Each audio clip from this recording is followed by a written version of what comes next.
امریکی ماہرین صحت کا کہنا ہے کہ اس سال پہلے کے مقابلے میں فلو ویکسین لینا زیادہ ضروری ہے۔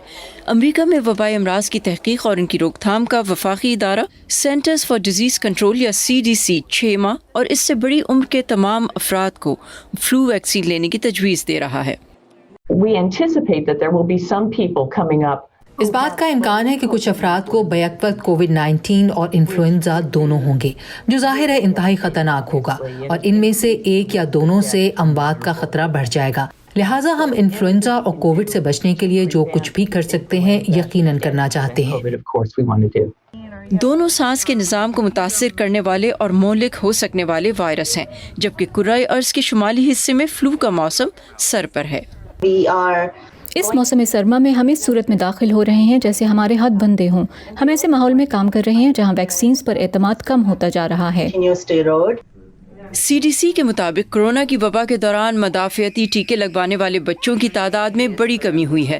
اس کی بڑی وجہ والدین کا وبا کے خدشے کے پیش نظر اپنے بچوں کو معمول کی ویکسینیشن کے لیے ہسپتالوں اور کلینکس پر نہ لے کر آنا ہے۔ تاہم امریکی ماہرین کے مطابق وبا سے پہلے اور اس کے علاوہ بھی بہت سے امریکی فلو ویکسین نہیں لینا چاہتے کیونکہ انہیں اس کے مؤثر ہونے پر شکوک ہیں۔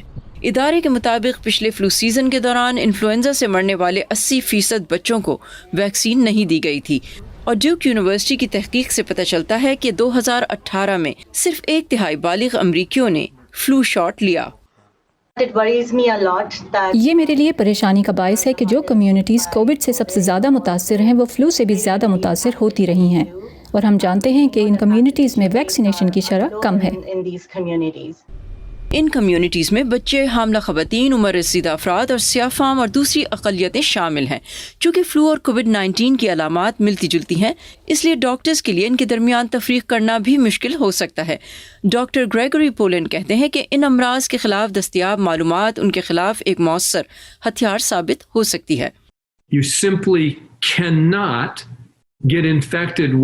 آپ کووڈ-19 یا انفلوئنزا سے اس وقت تک متاثر نہیں ہو سکتے جب تک آپ اسے سانس کے ذریعے یا ہاتھوں سے اپنی آنکھوں، ناک یا منہ کو چھو کر اپنے جسم میں داخل نہیں کر لیتے۔ اور یہ جاننا ایک بڑی طاقت ہے کیونکہ ماسک پہننا، جسمانی فاصلہ، اپنے ہاتھوں کو جراثیم سے پاک رکھنا اور انفلوئنزا کی ویکسینیشن کرانا، یہ وہ طاقتور اقدامات ہیں جو آپ اٹھا سکتے ہیں۔ اگرچہ یہ مکمل ضمانت نہیں، لیکن نزدیک ترین ضرور ہے۔ ڈاکٹر گریگوری کہتے ہیں کہ غالب امکان ہے کہ ان علاقوں میں جہاں لوگوں کی اکثریت فلو کی ویکسین لے گی اور احتیاطی تدابیر پر عمل کرے گی، وہاں انفلوئنزا کے واقعات میں ڈرامائی حد تک کمی رہے گی۔ Sipa Shah Khan, voice of America, Voorhees, New Jersey.